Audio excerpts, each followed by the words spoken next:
반갑습니다. 작가 김동석입니다. 이번 작품은 길 어디에도 있었다라는 테마를 가지고 준비한 작품들인데요. 이 작품이 제작되기 전 단계들을 보면 어머니에 대한 그리움 때문에 어머니의 사계에 관련되어 있는 작품을 첫 개인전으로 출발해서 그 이후로 어머니의 땅, 나에게 길을 묻다, 그리고 씨앗 1mm의 희망을 보다, 그리고 길 어디에도 있었다라고 큰 틀로 보면 이렇게 4단계로 이루어진 것 같습니다. 이 작품은 제가 한 30여 년 동안 여행을 다니면서 찍었던 길에 관련되어 있는 작품들을 수록해서 제작한 작품들인데요. 어머니에 대한 뜻을 작품에 한 15년 동안 담다 보니까 저가 안 보이더라고요. 그래서 이제는 좀 나를 찾아 떠나는 여행을 좀 해봐야 되겠다 라는 생각에 나에게 길을 묻다라는 제 테마를 가지고 작업을 또 한 5년 정도 진행해 오다가 항상 작품 속에 등장하는 게 씨앗들이 꼭 등장을 합니다. 저에게는 캔버스가 대지의 개념이고 어머니의 품의 개념이었습니다. 그래서 농부가 대지에 씨앗을 파종을 하듯이 저는 캔버스에 씨앗들을 이제 심으면서 지금에 이르렀는데, 저에게 있어서 이 씨앗은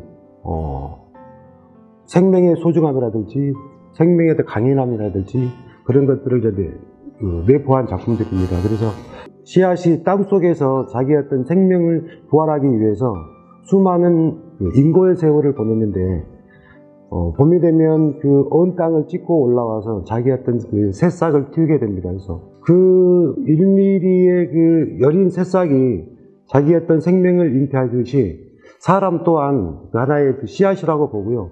우리의 인간도 자기의 어떤 생명이라든지 자기의 어떤 꿈이라든지 자기의 어떤 이상향을 위해서 강인한 의지를 가지고 자기의 꿈들을 펼쳐갔으면 좋겠다는 생각에 작품의 씨앗을 도입하게 되었습니다.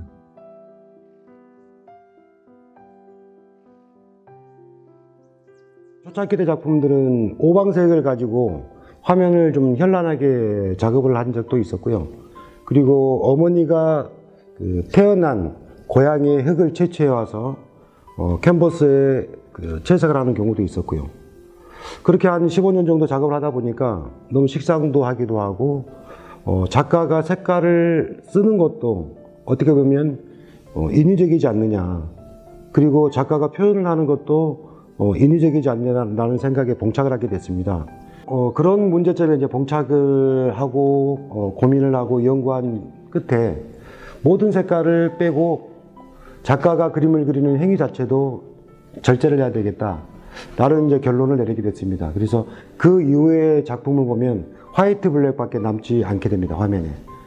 실질적으로 흰색은 천연 대리석 가루이기 때문에 색 자체가 반투명한 대리석 가루입니다. 그 위에 검정색 물감만 가지고 작업을 했는데 아들이 한 초등학교 5학년 정도로 기억을 하는데 아빠 화가가 맞냐라고 질문을 하더라고요. 그래서 왜 아빠의 그림에는 색깔이 없어요? 라는 질문에 약간의 충격을 받았습니다. 그래서 아이 눈에는 이 흰색과 검정색이 색이 아니라는 생각도 들었고요.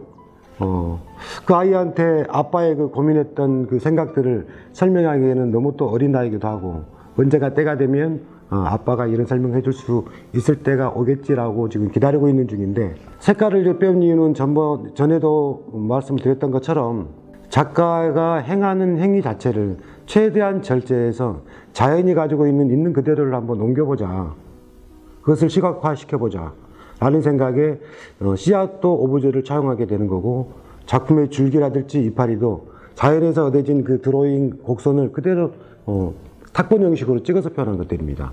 그래서 저 작품을 보면 단순하게 흰색과 검정색으로 화면이 정리가 되게 됩니다.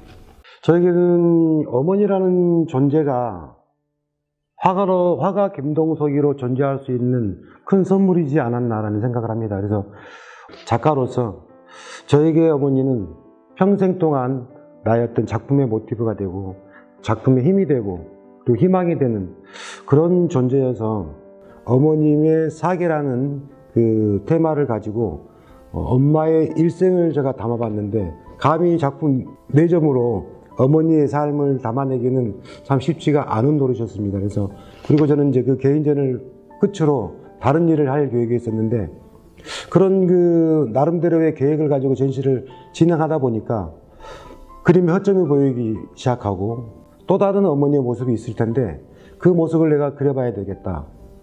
작가는 이 작품을 만들기 이전까지 작업실에서 수많은 시간들을 보내게 되고 수많은 고민을 하게 되고 수많은 생각을 하게 되고 그런 과정을 거쳐서 이런 결과물을 내는데 갤러리를 방문하신다면 그런 작가들의 어떤 그 인고의 세월이 묻어 있는 작품들이기 때문에 좀 더 신중하게 좀 바라봐 주셨으면 하는 그런 바람이 있고요.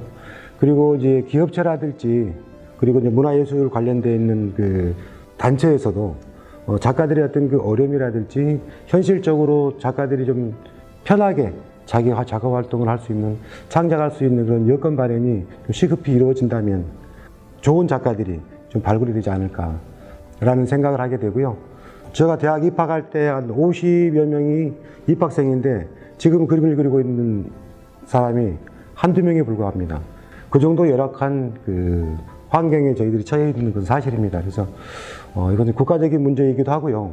물론 그 이전에 작가 정신의 부재일 수도 있겠지만 작가의 어떤 그 의지력과 작가의 어떤 그 개인적인 책임에 너무 몰아가서는 안 된다고 사료됩니다. 그래서 예술가가 좀 많은 좋은 예술가들이 나올 수 있도록 좀 문화 정책도 좀 많이 개선이 돼야 될 거라고 보고요. 그 보조금이라든지 지원금들을 더 이렇게 활성화시켜서 예술에 종사하는 모든 그 예술가들이 자기 어떤 그 아름다운 영혼을 시각적이든 언어적이든 음악적이든 그런 것들 자유롭게 펼칠 수 있는 그런 세상을 꿈꿔봅니다. 저는 이제 개인적으로 물을 되게 좋아합니다.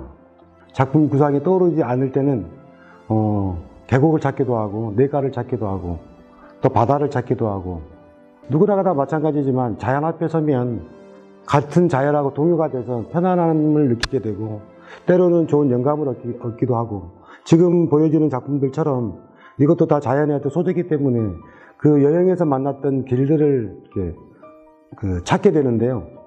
이런 그 작품들이 오프라인이라든지 온라인을 통해서 좀 더 많은 관람객과 같이 소통의 시간이 있었으면 참 좋겠다라는 희망을 가져보고요.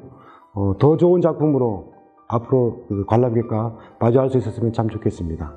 감사합니다. 아이고, 감사합니다. 네.